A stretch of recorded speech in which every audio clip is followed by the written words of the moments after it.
Good morning to you. Welcome back to the Morning Minute Meditation. So glad you've joined me today. 1 Kings 17 holds a grand story of the great man of God, Elijah. The brook at Cherith is dried up. The ravens are no longer bringing food. And God says, go to Zarephath. And then notice this next statement. He says, I've commanded a widow woman to feed thee there. In other words, he said, I've already had a conversation with a widow lady there about what I want her to do in your life. So when Elijah gets to Zarephath, he's not there dealing with a woman who's oblivious to the fact that God has a design for her life. No, she already knows what God wants when Elijah gets there, and she is still wrestling with it. She said, listen, Elijah, I know why you're here. I know what God's wanting to do, but I've got this handful of meal, a little bit of oil and a cruse. I got these 2 sticks, not a big fire I can make with this. We're going to build a little fire, make a little bread, and we're going to lay down and die. I mean, that's what we're going to do. Elijah said, good plan, I guess, but make for me first, and then after you make for me, make for you and the lad. And she says, all right, okay, whatever. And so she makes enough bread for Elijah. Elijah begins to eat, and she reaches back in the meal barrel, and there's more meal, there's more oil, and this goes on for many days. Interesting note that in the ending of the text, the little boy dies.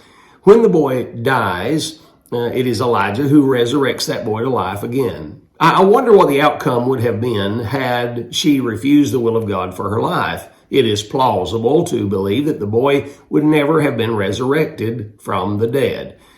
What's all this about? Well, what we don't understand is obeying the will of God today, no matter how hard it may be, may positively affect our tomorrow.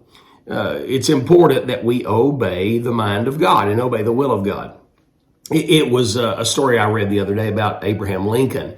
He and his business partner, Mr. Berry, were about to close up their business. Their business was just about gone. No one was trading with them. And as they discussed their plight, Lincoln said, I wouldn't mind if we could sell the business and I had enough money left over just to buy one book. I'd like to buy Blackstone's Commentary on the Law. I'd like to read it, and I'd like to consider becoming an attorney and a lawyer.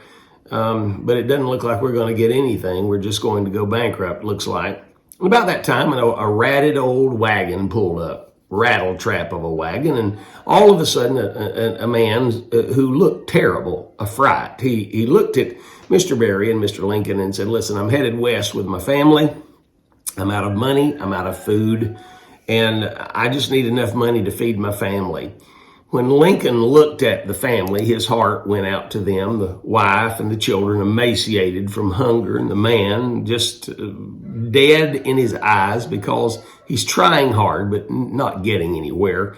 Abraham Lincoln's passion and compassion really began to reach out to this family. The old man said, I don't have anything that I can sell, that I can afford to sell, except this one barrel. It's a good barrel. I don't know what it's good for. And Lincoln reached into his pocket, took out the last piece of money he had, which was a 50-cent piece, and he handed it to the man, and he took the barrel and sent the man on his way, feeling okay that he had done a good deed, but certainly he was brokenhearted because he was really broke. He decided he would just roll the barrel home. Notice something was in it. He opened the barrel and reached way down inside. According to the story, there was one book in the bottom of the barrel.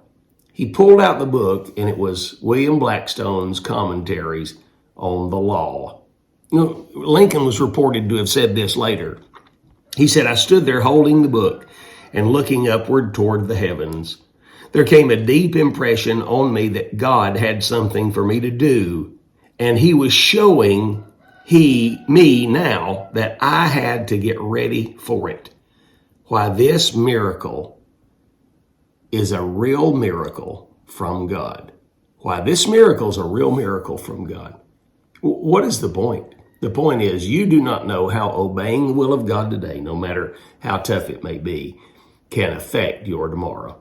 Consider this and have a great day.